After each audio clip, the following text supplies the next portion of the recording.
Nous ne sommes plus qu'à 3 jours du coup d'envoi des championnats du monde de biathlon qui vont se dérouler en Suisse à Lenzerheide. L'occasion de glisser l'œil dans le viseur et de faire un état des forces en présence et de voir les enjeux de ces mondiaux.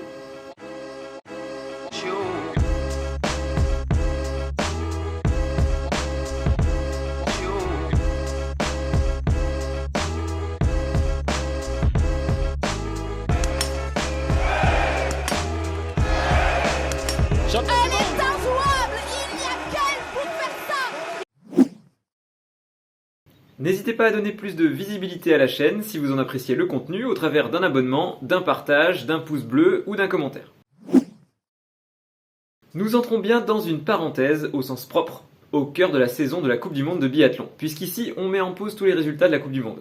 Aucune des courses que les biathlètes vont disputer pendant cette quinzaine ne comptera pour les points du classement général.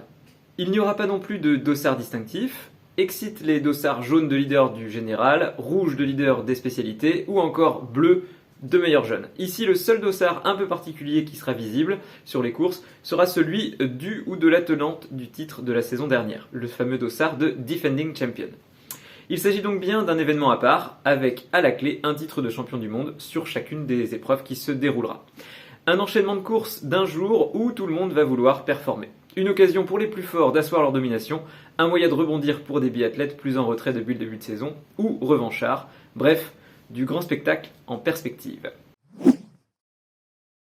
Petit coup de projecteur sur les compositions des équipes phares de ces championnats du monde, et on commence par l'équipe de France, pas par chauvinisme, mais bien parce que je trouve qu'il s'agit tout simplement de l'équipe la plus forte sur le papier, tant chez les hommes que chez les femmes.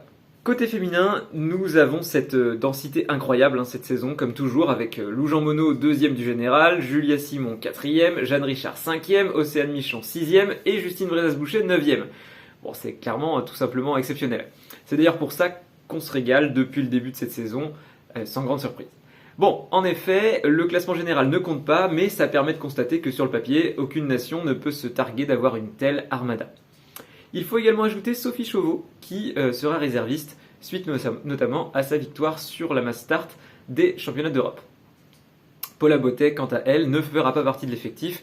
Sa perf incroyable dès sa première course à Oberhof cette saison en décrochant la victoire n'a pas été suivie de résultats probants par la suite, et la pression pour gagner sa place au sein du groupe France est réellement un challenge de tous les instants. À ce petit jeu, c'est donc Sophie Chauveau qui reprend l'ascendant. Côté masculin, pas de grande surprise non plus, avec un alignement de la grosse équipe. Éric Perrault, 3e du général, Émilien Jacquelin, 4e, Quentin Fillon-Maillet, 8e, et Fabien Claude, 10e, seront les cadres de cette équipe. Antonin Guigona, bien que sélectionné, a d'ores et déjà indiqué ne pas vouloir participer aux courses. Il est en effet dans l'attente de la naissance d'un enfant, et fait donc le choix de la famille. Un choix qui se respecte bien entendu, et le staff de l'équipe de France a tout prévu, puisque Émilien Claude sera remplaçant. Et le staff a même ajouté un autre réserviste en la personne d'Oscar Lombardo pour compléter l'équipe de France. Côté féminin, il y a beaucoup de points d'interrogation quant à l'état de forme des unes et des autres. Ingrid Tendrevold notamment, aura-t-elle réussi à revenir au niveau qui était le sien l'année passée après une saison difficile pour elle cette année, notamment à cause de son opération du cœur? On verra. On l'espère en tout cas pour le spectacle. Elle aura certainement à cœur de briller sur ces mondiaux, c'est absolument certain. On ajoute Maren Kirkeide, première norvégienne au classement général, qui monte clairement en puissance et représente l'avenir du biathlon norvégien côté féminin. Caroline Gunton est une valeur sûre, bien que capable du meilleur comme du pire, surtout sur des courses à enjeu. Ragnhild Femsteinevik et Ida Lien complètent la sélection norvégienne. Une absence est tout de même à noter, celle de Juni Arnekleiv, qui n'a cette année pas réussi à confirmer et qu'il paye cash dans une sélection norvégienne forcément très exigeante. Une sélection masculine d'autant plus exigeante, mais qui va être libérée de 2 spots dès la fin de la saison, puisqu'on sait désormais, depuis la dernière étape à Antholz, que les 2 frères Bö tireront leur révérence à Oslo en fin de saison. Tariel a en effet confirmé. De quoi donner de l'air et des possibilités pour les biathlètes norvégiens qui, pour certains, rongent leurs freins en IBU Cup. On retrouve une équipe très solide sur le papier, avec Sturla Leigred, qui a d'ailleurs pris le contrôle du classement général de la Coupe du Monde avec autorité. Endre Strømsheim, Vebjørn Sørum et Martin Uldal complètent la sélection. Ces 3 biathlètes ont tous gagné cette saison, mais sont également tous passés à côté de certaines courses. Ça peut donc être un peu quitte ou double pour eux sur ces courses d'un jour. Point d'interrogation encore sur la participation ou non de Vetle Christiansen uniquement sur le relais masculin. Affaire à suivre. Johannes Dahle, lui, n'est pas de la partie dans cette sélection norvégienne, mais brille en championnat d'Europe, faute de mieux. En voilà certainement un qui doit attendre avec impatience la retraite des frères Beu. Ici, l'équipe féminine est une équipe de très haut vol sur le papier. Elvira Heuberg est bien évidemment la leader de cette équipe. Ayant fait l'impasse à Antholz et étant maintenant quasiment hors course pour rafler le gros globe en fin de saison, on peut imaginer qu'elle va être au taquet sur ces mondiaux. C'est en tout cas de manière évidente sa priorité sur cette fin de saison. Anna Heuberg, sa sœur, est revenue à un niveau vraiment bien meilleur sur les dernières courses et sera un atout indéniable pour cette sélection suédoise, notamment sur les relais.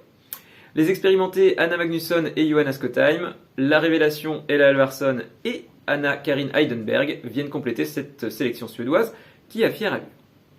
Côté masculin, Sebastian Samuelsson est le leader solide, mais après, ça reste compliqué. En effet, Martin Podsiluoma n'y arrive pas cette saison, toujours très rapide sur les skis, mais son tir est catastrophique.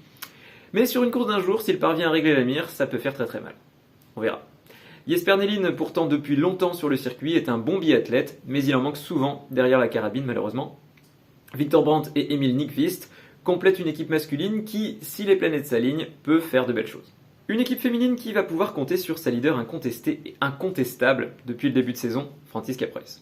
Impériale au tir, et c'est peu de le dire, elle tire cette jeune équipe allemande vers le haut, et les prochaines années vont être plus qu'intéressantes pour cette équipe d'Allemagne. La sélection sera néanmoins orpheline de Vanessa Voigt, qui a indiqué mettre un terme à sa saison suite à un problème respiratoire, afin de préserver sa santé, sans doute en vue de la saison prochaine, année olympique, je le rappelle. Mais les étoiles montantes que sont Selina Grotian et Julia Tannheimer seront bien là. Sophia Schneider et Johanna Puff également. Ça peut faire donc des étincelles. Côté masculin maintenant, aucune surprise. Philippe Navrat, Justus Strelov, Johannes Kuhn, Danilo Rittmüller et Philippe Horn. Des visages connus qui, dans un grand jour, peuvent quasiment tous faire un gros résultat. Mais ce sont les grands jours qui manquent cette saison. Point d'interrogation donc. 4 relais et 8 courses individuelles. Voici ce qui nous attend durant ces mondiaux. Un relais mixte dès mercredi à 14h30. Petite pause d'un jour avant de reprendre avec une course par jour. Sprint femme vendredi, sprint homme samedi. Les deux poursuites se dérouleront dimanche. En deuxième semaine, on retrouvera l'individuel femme mardi, l'individuel homme mercredi et le relais mixte simple jeudi. Petit jour de pause et le samedi sera le jour des relais par genre et on terminera en beauté avec les deux mass start le dimanche bien évidemment. Un programme complet qui va, je l'espère, nous faire vibrer. La grande favorite selon moi capable de performer sur tous les formats de course est Lou Jean Monod. Elle a terminé le deuxième bloc de course de la saison en montant en puissance sur les skis au point de jouer à jeu égal avec Anna-Maria Lampic. Et derrière la carabine, elle est plus que solide. Elle semble imperturbable, elle est celle qui a remporté le plus de victoires cette saison, elle peut être rapide et performante sur un sprint, elle est la leader du classement de la poursuite, elle est également leader du classement individuel, notamment grâce à son tir, et même si elle a un peu moins bien performé sur la mass start, elle reste une biathlète solide en confrontation directe. Donc sans grande surprise, ça peut vraiment cartonner. Les deux autres favorites sont bien évidemment Elvira Heuberg et Franziska Preuss. Et je les mets bien dans cet ordre-là. Pourquoi ? Alors parce qu'en fait Elvira Heuberg, comme je le disais avant, n'a plus que ses mondiaux à jouer cette saison. On peut imaginer qu'elle va vouloir mettre le paquet sur ses championnats du monde et elle sera sans doute une redoutable biathlète si son tir veut bien faire basculer les cibles. Grandissime favorite du sprint selon moi, il lui faudra performer sur 4 tirs, ce qui n'a pas toujours été le cas cette saison, pour briller sur les autres formats de course. Mais c'est tout à fait probable. Franziska Preuss, quant à elle est toujours bien placée, et elle pourrait bien sûr être sur le podium à toutes les courses, mais je ne la vois pas forcément remporter ces courses-là. Elle sera néanmoins redoutable sur chaque course, et on pourrait tout à fait l'imaginer réussir des courses vraiment impressionnantes. Et puis on a les outsiders, qui veulent réussir à sauver leur saison parmi les biathlètes bien établis. Je pense notamment en tête à Julia Simon, qui pourrait, on l'espère, réussir de très grosses courses. Justine Brezas-Boucher, qui peut notamment briller sur un sprint. Ingrid Tendrevold, dont le niveau reste encore un point d'interrogation, ou pourquoi pas une Dorothée Avireur des grands jours, sur l'individuel notamment. Mais on a surtout les étoiles montantes, que sont Jeanne Richard, Océane Michelon et Selina Grotian, qui pourraient être galvanisées par l'enjeu de ces mondiaux, à moins qu'elles ne soient au contraire paralysées par l'enjeu. Du côté de Jeanne Richard, cela dit, j'ai personnellement l'impression que les courses à enjeu ne l'effraient pas du tout, bien au contraire. Les favoris sont bien évidemment Sturla Lægreid et Johannes Bö. Le premier semble avoir pris l'ascendant sur le cadet des frères Bö sur la dernière étape d'Antholz, mais Johannes Bö voudra forcément bien figurer sur ces mondiaux, c'est une évidence. Les deux hommes sont si proches au classement général et sur le classement de chaque spécialité qu'il semble extrêmement difficile de les départager. Et si ces deux biathlètes réussissaient à rafler toutes les victoires individuelles, je ne serais pas surpris que ça puisse être le cas. En arbitre de ces courses et capable de mettre tout le monde d'accord, je vois Tariebeu, qui voudra forcément lui aussi briller sur ses derniers mondiaux de sa carrière. Et il en est plus que capable. Il est remonté à la 5e place du classement général malgré le fait d'avoir été écarté en début de saison sur 2 courses individuelles. C'est très fort, et sur une course d'un jour, tout est possible pour lui. Et dans les outsiders, ils sont très très nombreux selon moi à pouvoir faire quelque chose sur une course d'un jour. Tous nos Français, tous les Norvégiens, Sebastian Samuelsson, Thomas Giacomel, ils sont vraiment nombreux, mais la tâche sera ardue, et peut-être ne se battront-ils que pour les places d'honneur. La Suède est l'équipe qui, selon moi, reste la grande favorite pour ce relais féminin, au vu des performances cette saison dans les différents relais qui se sont déjà déroulés. Mais la France, sur le papier, est sans doute plus forte que cette équipe de Suède sur 4 biathlètes. Et je mets une piécette sur la France pour remporter une belle victoire sur ce relais. En tout cas, je l'espère. La Norvège et l'Allemagne peuvent également réussir une grosse course, mais on imagine qu'il faudra compter sur de grosses défaillances des deux équipes favorites pour que ça puisse passer sur 4 biathlètes. Cela risque d'être plus compliqué pour ces deux nations. En outsider, n'oublions pas la Suisse, qui, à domicile, avec une équipe qu'on pourrait imaginer être composée d'Emi Baserga, Lena Ekigros et de 2 sœurs Gasparine, pourrait avoir à cœur de briller à domicile et vouloir se transcender pour l'événement. La France a tout gagné cette saison, tous les relais. Elle les a même survolés. Mais bizarrement, je ne sais pas pourquoi, et je voudrais pas être un oiseau de mauvais augure, mais je sens que ce statut de favori pourrait peser un peu trop lourd sur les épaules de nos Français. J'espère me tromper, et c'est d'ailleurs pour ça que je place quand même l'équipe de France comme favorite, mais méfions-nous de ne pas faire preuve de suffisance, ou en tout cas de croire que ce relais ne serait qu'une formalité. Car la Norvège peut faire quand même très peur sur le papier.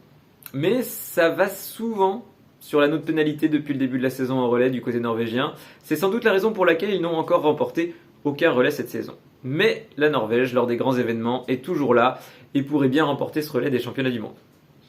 On imaginera bien sûr les deux frères Bø et Sturla Lægreid alignés sur cette course. Reste à savoir qui sera le 4e larron. Le staff norvégien alignera-t-il Vetle Christiansen sur cette seule course ? On verra. La Suède en outsider, et encore, ce sera compliqué. Mais sur le papier, les Suédois peuvent faire une grosse course. Il faudra régler la mire sur 4 biathlètes. Et sur ce qu'on a vu depuis le début de la saison, c'est quand même pas gagné. Sans vouloir manquer de respect aux autres nations, sur les précédents relais, elles n'ont simplement pas existé sur ces courses. Donc sauf miracle, la victoire devrait quand même donc se décider entre ces 3 nations-là. On prend les mêmes et on recommence en mélangeant un petit peu l'ordre, et on a le résultat. La France reste selon moi favorite sur ce format. Prenez 2 biathlètes par genre et vous avez le choix d'interchanger et d'avoir des combinaisons françaises qui peuvent fonctionner à l'infini. Bon, j'exagère à peine. La densité du groupe France a les moyens de nous faire rêver sur ce format. La Suède arrive sur la 2e marche dans mes pronostics, car on peut imaginer 3 biathlètes quasiment certains d'être alignés en la personne des 2 sœurs Øberg et de Sebastian Samuelsson, mais le 2e biathlète masculin ne sera pas à l'abri d'un trou d'air. On verra. La Norvège et l'Allemagne sont un peu en miroir. La Norvège pourra sans doute compter sur un binôme masculin de très haut vol, avec plus d'incertitude côté féminin, et pour l'Allemagne, ça pourrait être l'inverse. Il en manquera sans doute pour les autres nations pour lutter sur 4 biathlètes. Sans doute la course la plus ouverte de ces relais. Les 4 nations précédemment citées seront bien sûr favorites, à savoir la France, la Suède, la Norvège et l'Allemagne, bien que la doublette Justus Strelöv et Vanessa Voigt, habituellement alignée sur ce format, ne le sera pas cette fois-ci. Mais ici, il est intéressant d'imaginer d'autres nations venir se mêler à la course à la victoire. En effet, beaucoup de nations qui ne peuvent pas lutter sur 4 biathlètes dans les autres relais, ici pourraient briller en choisissant d'aligner leurs 2 meilleurs biathlètes. Je pense notamment à la Finlande, qui devrait sans surprise aligner Suvi Minkinen et Tero Sepala, à l'Autriche avec Simon Eder et Lisa Teresa Hauser, à l'Italie avec par exemple Dorothea Virer et Tommaso Giacomel, la Suisse avec Emi Baserga ou Lena Ekigros et Niklas Hardweg ou Sébastien Stalder, l'Ukraine avec Dmitro Pidruchny et Yulia Zima par exemple, même éventuellement l'Estonie ou encore les États-Unis. J'espère pour le spectacle que ce format de course déjà explosif réservera quelques belles surprises pour ces nations-là. J'ai particulièrement hâte de voir ce que ces mondiaux vont donner. N'hésitez pas à partager vous aussi vos pronostics dans les commentaires. Si cette vidéo vous a plu, lâchez un petit pouce en l'air, abonnez-vous, partagez. Nous, on se retrouve très vite pour les débriefs des courses de ces mondiaux. D'ici là, gardez bien l'œil dans le viseur.